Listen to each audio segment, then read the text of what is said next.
कि जिससे हमारे जीवन में कोई बाधा ना आवे, किसी को बुरा ना लगे। तो यहाँ पर बहुत ही सुंदर पंचवटी पर भगवान ने वर्णन किया है कि आचरण जिसके सुंदर होते हैं उन्हीं के आचरणों में भगवान प्राप्त होते हैं। तो भागवत जी के दूसरे श्लोक में कहते हैं धर्म कहा है कि भागवत जी में धर्म का निरूपण किया गया है। तीनों प्रकार के पापों से समूल नष्ट हो जाता है भागवत जी के सुनने से।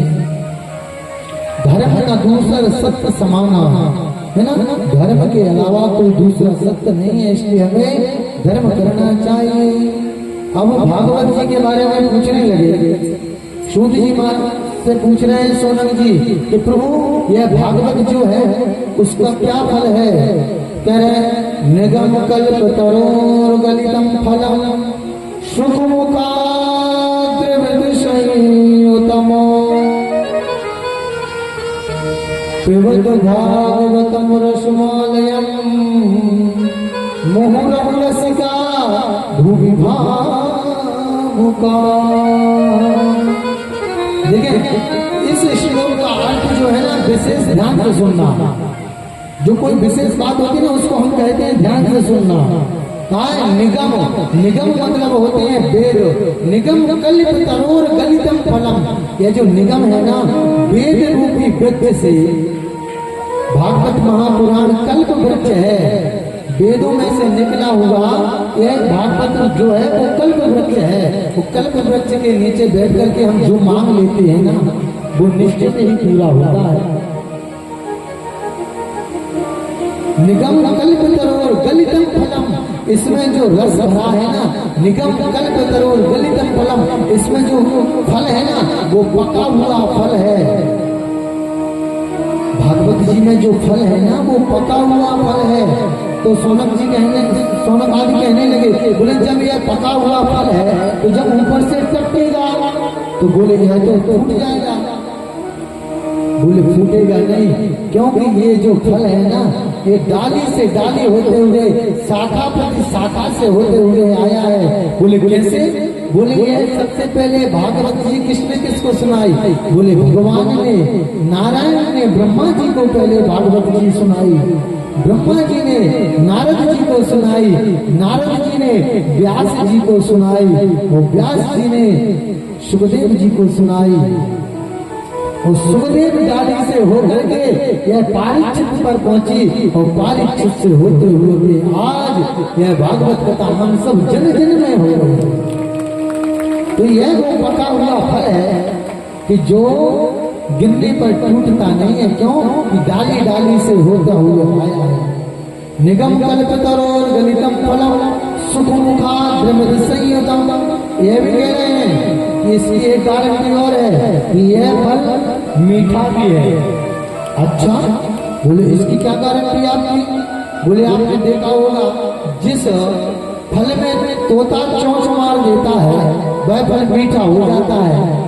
हाँ ये बात तो है। ये तो ऐसा भी तो हो सकता है कि तोता उसी फल में चोंच मारता हो जो मीठा हो। बोले चाहे तोता चोंच मारे चाहे फल मीठा हो, पर जिस फल में तोते ने मुंह मार दिया है वह मीठा होना अवश्य है, निश्चित है। तो बोले इस भागवत रूपी में सुखदेव जी रूपी तोते ने चोंच मार दी है, इसलिए मीठा अवश्य है। बोले हम ये मानते नहीं है। क्यों? कि जब धंधा करने वाले लोग जो होते हैं ना, फल बेचने वाले लोग होते हैं, वह भी कहते हैं क्या खरबूजे शक्कर से मीठे, खरबूजे शक्कर से मीठे। तो कुछ लोग वहाँ आ जाते हैं, वहाँ पर एक सेठ जी आते हैं और उन खरबूजों को लेकर के ले लेते हैं और लेकर के काट करके जब खाते हैं तो देखते हैं खरबूजे तो बिल्कुल फीके हैं। तो उसके सामने कहने लगते हैं क्यों तुम तो कह रहे थे शक्कर से मीठे हैं, पर इसमें तो बिल्कुल भी स्वाद नहीं है, ये तो बिल्कुल नीरस है, इनमें कोई मिष्ठान है नहीं। तो वो हाथ जोड़ के कहने लगा प्रभु जी मैं इतने दूर से चिल्ला चिल्ला के तो कह रहा हूँ कि इस खरबूजे शक्कर से मीठे, खरबूजे शक्कर से मीठे। अरे जब उसमें आप शक्कर डालोगे तब तो खरबूजे मीठे होंगे, जब शक्कर लगेगी उनमें तभी तो मीठे होंगे। तो बोले ऐसे व्यापारी लोग तो ऐसा कर लेते हैं। बोले नहीं नहीं, इसमें सुखदेव जी रूपी फल में चोंच लगी है, इसलिए यह फल मीठा है। निगम कल्पतरो गलितम फलम सुकुमगा द्रवित संयुतम पिबत भागवतम रसमालयम। अब आप एक बात और कह रहे हैं कि पिबत भागवतम, बोले भागवत जी को पियो, बोले उस फल को पियो। फल को तो खाया जाता है या उसको चूसा जाता है?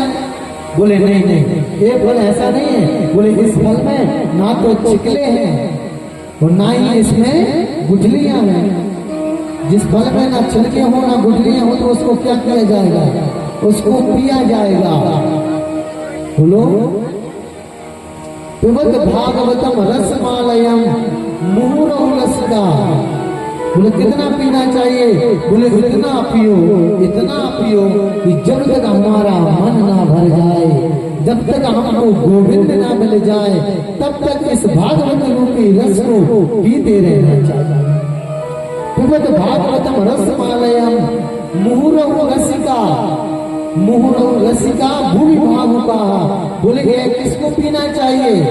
किसी व्यक्ति विशेष को पीना चाहिए या सभी को पीना चाहिए? बोले यह भागवत उनको पीना चाहिए जो उसके रसिक हैं, जो उसके प्रेमी हो। अरे जिसको प्यास लगती है ना, वो अपने आप भावुक होकर के कथा पांडाल में दौड़ा चला आता है। वो आकर के ऑटोमेटिकली कथा सुनने के लिए बैठ जाता है। अब कैसे पता चला कि वह रसिक है, श्रोता, भावुक है कि नहीं? तो बोले एक बार की बात है कि घर में हमारे मेहमान आए हो और एक मेहमान को बहुत तेज प्यास लगी है और दूसरे को बिल्कुल भी प्यास नहीं है। जब उनके सामने हम 2 गिलास जल भर के ले जाएंगे तो जिसको प्यास लगी है ना तो वो नहीं पूछेगा कि ये पानी कहाँ का है, कैसा है। वो तो गिलास उठाएगा वो तुरंत पी जाएगा। पर जिसको प्यास नहीं होगी ना तो प्यारे वो क्या पूछेगा, कहीं पानी फ्रिज का तो नहीं है, मेरा गला खराब हो जाएगा। फिर पूछेगा एक पानी आरओ का है कि नल की टोटी में से भर के ले आए हो? अच्छा ये जो तुम गिलास में पानी लेकर के आए हो ये शुद्ध साफ है, मांझा धोया था कि ऐसे ही भर के ले आए हो? इस प्रकार के प्रश्न करने लगते हैं जो रसिक होते हैं। अरे वो तो बिना देखे ही बिना सोचे ही भागवत की कथा, भगवान की कथा गुणगान सुनने लग जाते हैं। ये उन्हीं के लिए है रसिका भूमि भावुका। जो रसिक हैं, जो भावुक हैं, उनके लिए ये कथा है। सूत जी महाराज ने बड़े ही सुंदर उपदेशों में यह कथा सुनाई है कि भागवत कथा हम सबको पीनी चाहिए। रस का भूमि भावुका। भागवत कथा सुनने का अधिकारी वही है जो भगवान के चरणों में आते हैं। अब सोनाकादि ऋषि ने भगवान से 6 प्रश्न किए हैं, सूत जी महाराज से 6 प्रश्न किए हैं। वह प्रश्न कौन कौन से हैं? किम श्रेया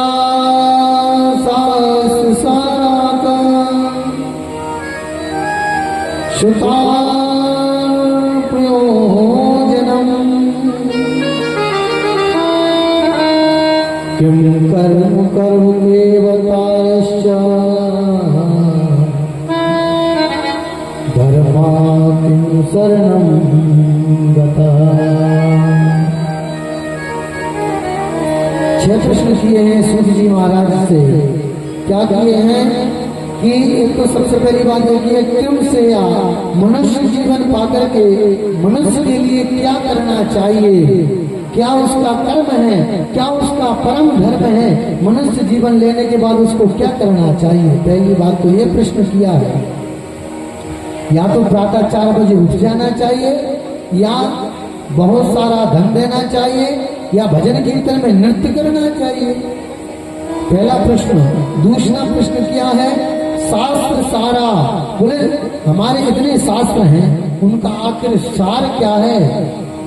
इतने 18 पुराण, 6 शास्त्र, 4 वेद सब है, उनका सार क्या है? तो सार बताइए। तीसरा प्रश्न क्या है? सूत जी से भगवान को जन्म लेने का प्रयोजन क्या है? स्व अवतार प्रयोजनम किम, भगवान को क्या जन्म लेने की आवश्यकता है? अरे रावण ने थोड़ी सी उत्पात मचाया, राम बन करके आ गए।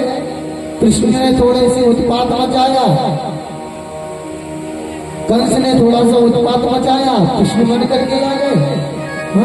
हिरण्याक्ष ने थोड़ा सा उत्पात मचाया तो वाराह भगवान बन के आ गए।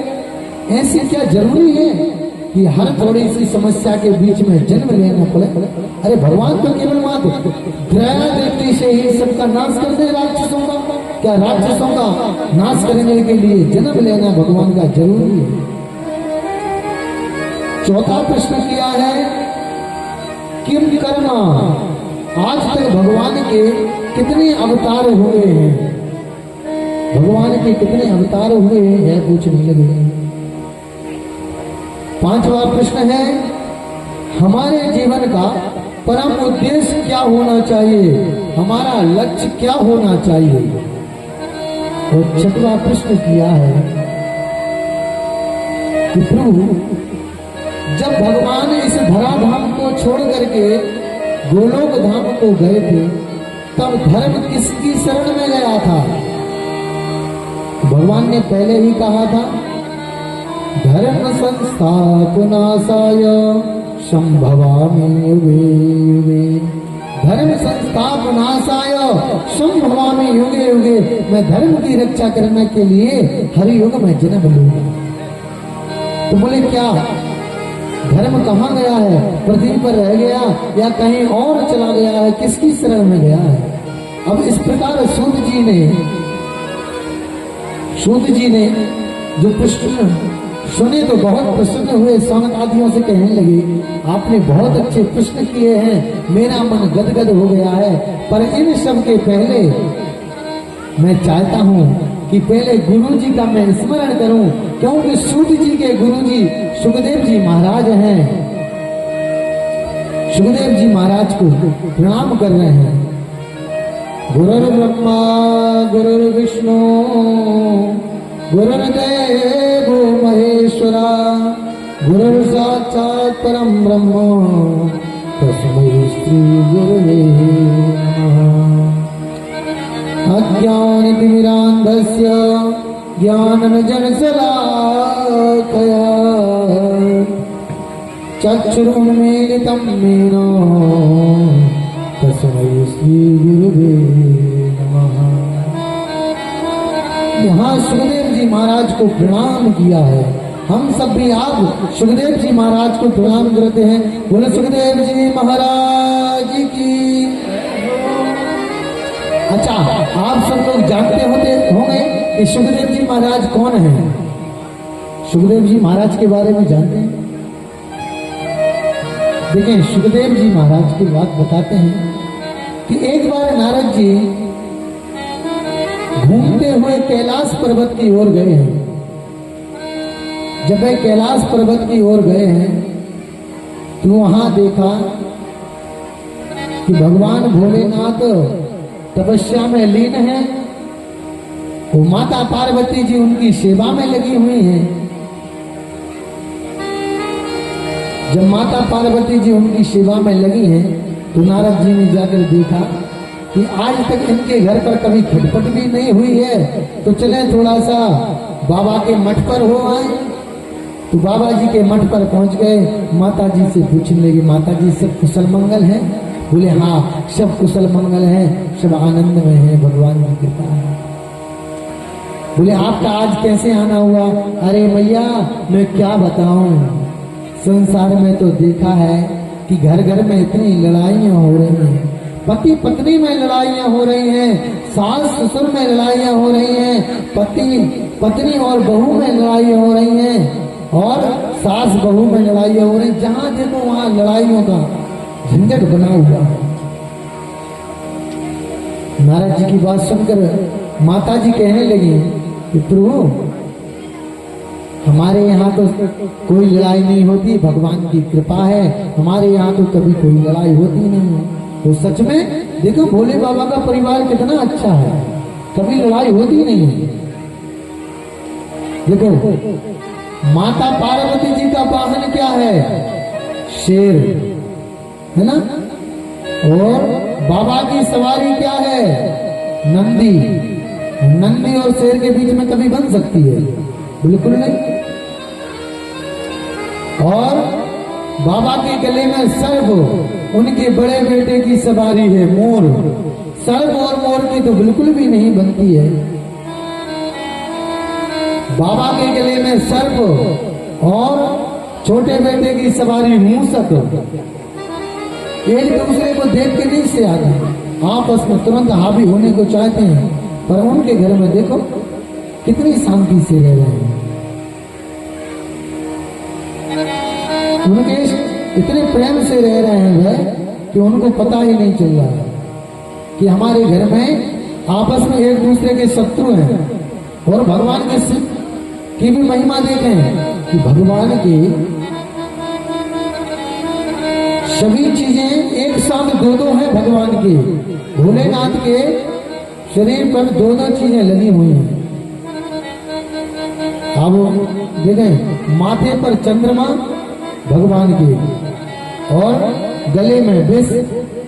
चंद्रमा में जो है वो अमृत है, वो गले में बाबा विष रख करके बैठे हैं। और तीसरे नेत्र में अग्नि है, तीसरे नेत्र में आग जल रही है। और ऊपर माथे पे जटाओं पे गंगा जी धारण किए हैं।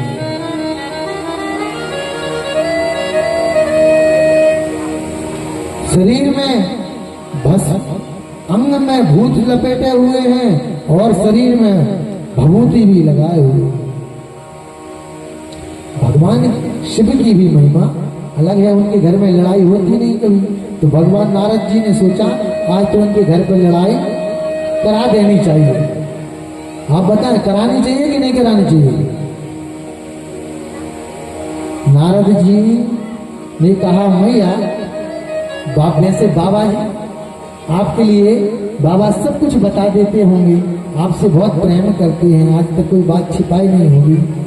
हाँ, आज तक मेरे से बाबा ने कोई बात नहीं छिपाई है, सभी बात मेरे लिए बता देते हैं। बहुत अच्छे हैं, बहुत अच्छे, हमारी घर की गृहस्थी चल रही है, जीवन हमारा बहुत अच्छा चल रहा है। अच्छा तो माता जी आपके लिए बाबा ने ये भी बताया होगा कि जो उनके गलों में इतने मुंडों की माला है वह किसके मुंड हैं? ओ माता जी सोच में पड़ गई हैं, ये तो मुझे नहीं बताया, वो मैंने आज तक पूछा भी नहीं। तो नारद जी कह रहे अरे आपने नहीं पूछा तो अलग बात है, पर उनको तो बताना चाहिए ये किसके मुंडों की माला है। अब माता जी तो लाल पीली, उनका पारा गर्म हो गया। माता जी नारद जी कहने लगे अच्छा भैया मैं चलता हूँ। नारद जी तो वहां आग लगा करके आगे को बढ़ गए।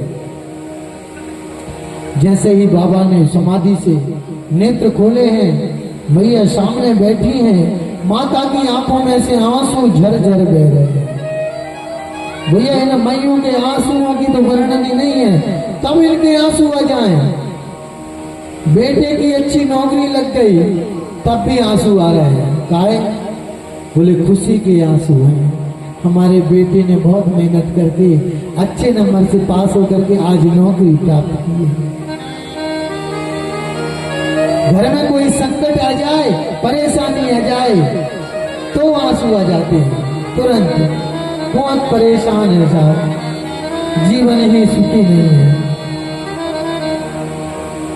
यदि पति से थोड़ी सी खटपट हो जाए तो कह तो कुछ नहीं पा रहे, पर उस क्रोध के लिए गुस्से में उन क्रोध के आंसू निकाल रहे हैं। तो माताओं के आंसुओं की बात तो ऐसी है कि खुशी आ जाए तब भी आंसू, दुख आ जाए तब भी आंसू, क्रोध आ जाए तब भी आंसू। तो मैया बैठी नहीं आक्रोध में और मैया के आंसू झरझर बह रहे हैं। बाबा कहेंगे क्या हुआ? बोले कुछ नहीं हुआ, तुम तो मेरे से बात ही मत करो, मुझे तुमसे बात ही नहीं करनी। तो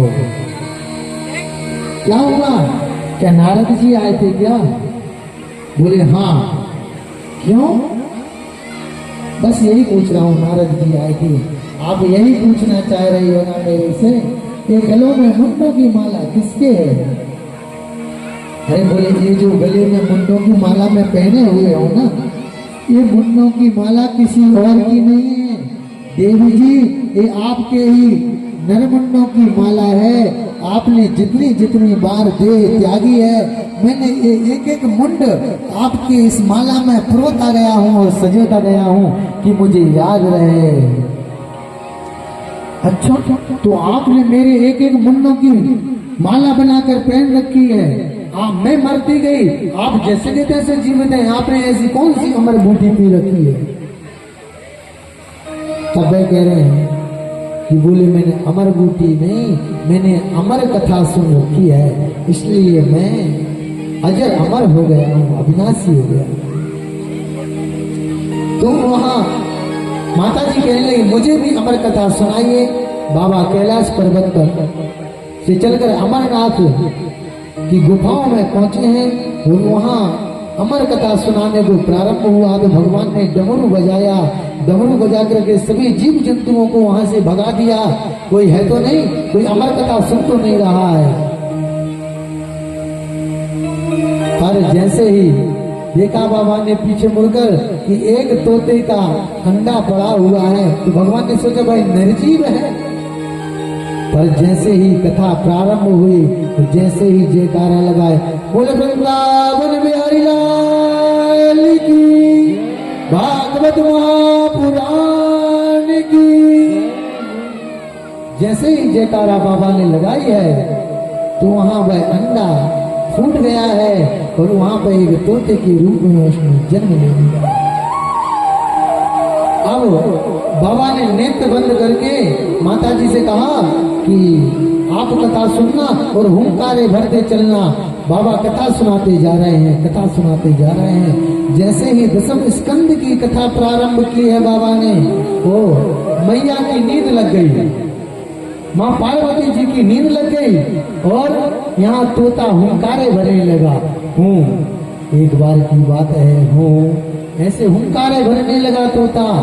तो जैसे ही बाबा ने कहा बोले वृंदावन बिहारी लाल की, कथा संपूर्ण हुई। माता जी की आंख खुली। बोले क्या हुआ बाबा जी? दसम स्कंद की कथा के बाद बाबा मेरी नींद लग गई थी, क्या हुआ? स्वामी जी सुनाइए ना। तो बोले जब तुम्हारी नींद लग गई थी तो बोले कथा में हुंकारे कौन भर रहा था? तो बाबा ने पीछे मुड़ करके देखा कि एक तोता है।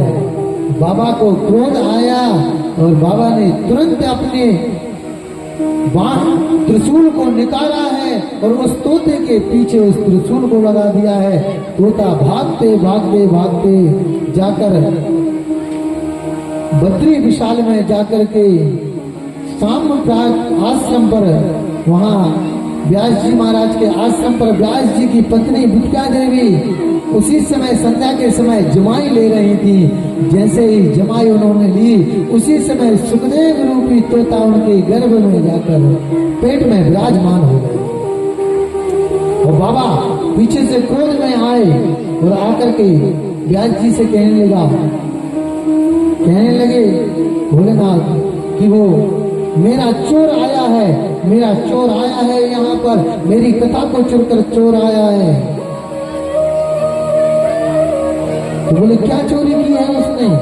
अरे बोले वो तोते ने अमर कथा की चोरी की है।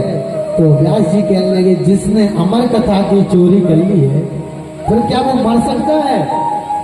अरे वो तो फिर मरने वाला है ही नहीं है जिसने अमर कथा सुन ली है। तो अमर कथा सुनने के बाद वह कहने लगे बाबा ने फिर उस सुखदेव रूपी तोते को आशीर्वाद दिया है और वह अपने धाम को चले गए हैं। यहाँ दिन प्रतिदिन वह बड़े होते जा रहे हैं और माता के पेट में कष्ट होने लगा है। अब सुखदेव जी महाराज व्यास पत्नी के पेट में 12 वर्ष के हो गए हैं, उनको बहुत पीड़ा हो रही है, असहनीय पीड़ा हो रही है माँ बिटका देवी को। तो व्यास जी कह रहे हैं सुखदेव जी आप बाहर आ जाओ बेटा। तो वे कह रहे हैं नहीं पिताजी, मैं बाहर आऊंगा ना तो मुझे विष्णु की माया जकड़ लेगी, इसलिए मैं बाहर नहीं आऊंगा। यदि नारायण स्वयं आकर कहे ना कि बेटा तुम्हें मेरी माया नहीं जकड़ेगी तो मैं बाहर आ जाऊं, तो नारायण स्वयं आकर के सुखदेव जी को उपदेश दिया है कि तुम्हें मेरी माया कभी नहीं जकड़ेगी। तब जैसे ही सुखदेव जी महाराज ने जन्म लिया है, वो जन्म लेते ही तुरंत ही वह जंगल की ओर चल पड़े हैं, वन में चल पड़े हैं निर्वस्त्र होते। क्यों कि 12 वर्ष की आयु के सुखदेव जी महाराज आज सभी संस्कारों से युक्त होकर के वह वन में चले गए। पीछे से व्यास जी महाराज दौड़ते हुए जा रहे हैं। यम प्रवजंतमनुपेतमपेत कृत्यम दीपायनो विरह का कर आजुभावा उत्तेति तन्मय तया तरवो भिनेदो तम सर्वभूतेन्द्रियं मुनिमान को। वृक्षों ने बहुत ही अच्छा उपदेश दिया है। फलों के वृक्ष लगे हुए थे तो कहने लगे हे व्यास जी महाराज आप क्यों रो रहे हैं, पुत्र वियोग में क्यों रो रहे हैं।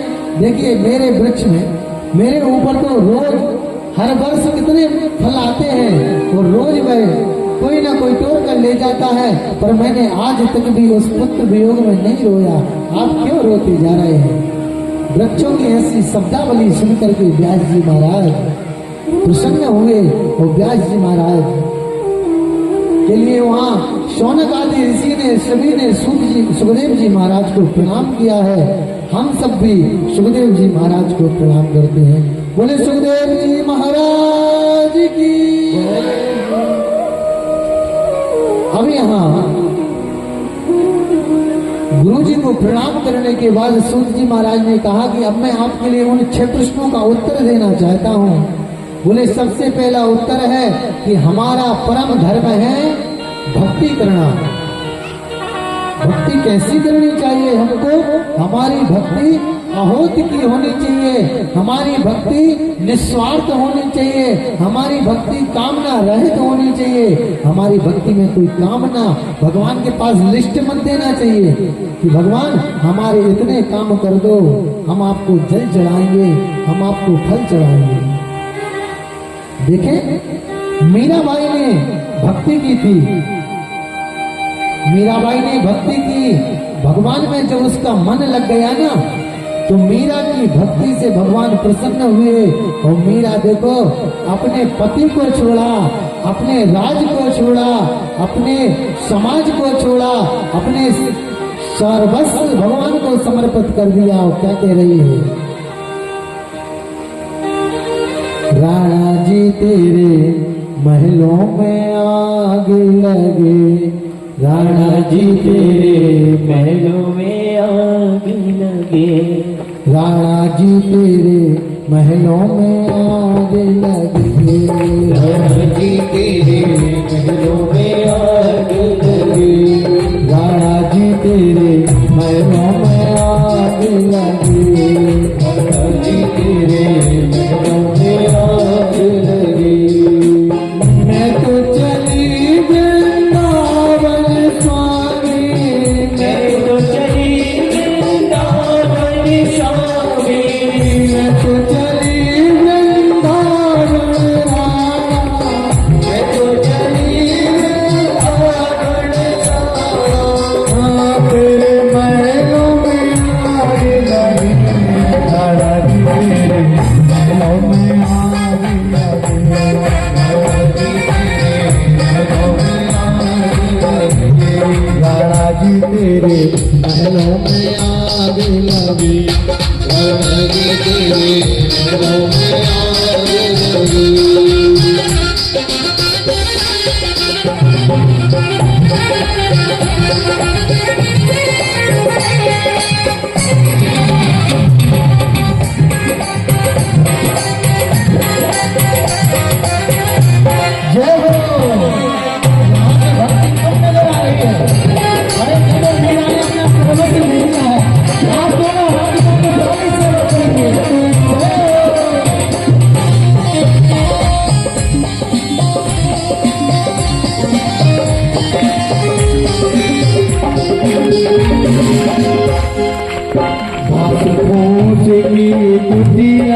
सावरिया कब में मंदिर बनाऊंगी, सावरिया कब में मंदिर बनाऊंगी, सावरिया कब में मंदिर बनाऊंगी, सावरिया कब में मंदिर बनाऊंगी।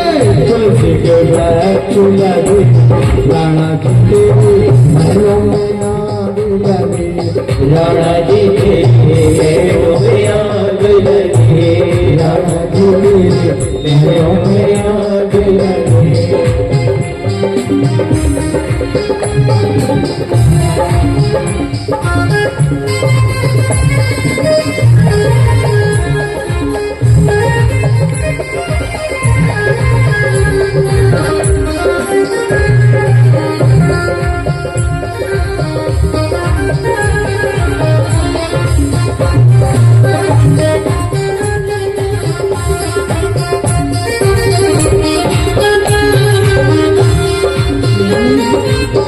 ना चाहिए तेरे हीरे मोती, ना चाहिए हीरे मोती, ना चाहिए तेरे सोना चांदी, ना चाहिए तेरे सोना चांदी।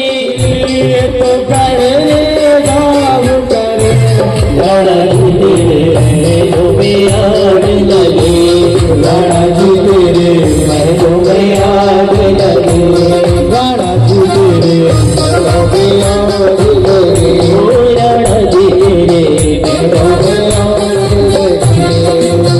गोविंद जी का नाम रटूंगी, गोविंद जी का नाम रटोगे, गोविंद जी का नाम जपूंगी, गोविंद जी का नाम रटोगे, राधे राधे श्याम रटूंगी, राधे राधे राम रटोगे, राधे राधे श्याम रटूंगी, राधे राधे श्याम रटोगे।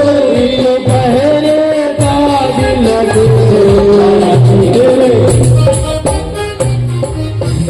राणा जी तेरे महलों में आग लगे, राणा जी तेरे महलों में आग राणा जी तेरे महलों में आग लगे, राणा जी तेरे महलों में आग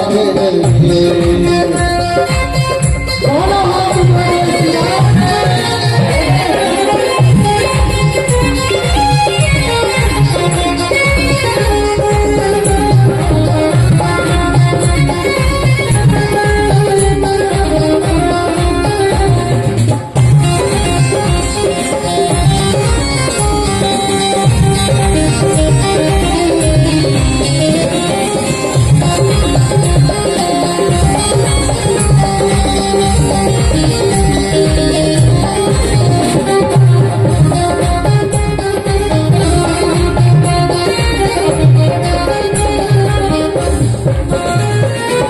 मैं तो चली वृंदावन राणा, मैं तो चली वृंदावन राणा, मैं तो चली गोवर्धन राणा, मैं तो चली गोवर्धन राणा। मेरे किसको अपने 100 भाग जगाने हैं, जिनको अपने 100 भाग जगाने हैं, दोनों हाथ उठाए। तो मैं तो चली वृंदावन राणा, मैं तो चली वृंदावन राणा, सोए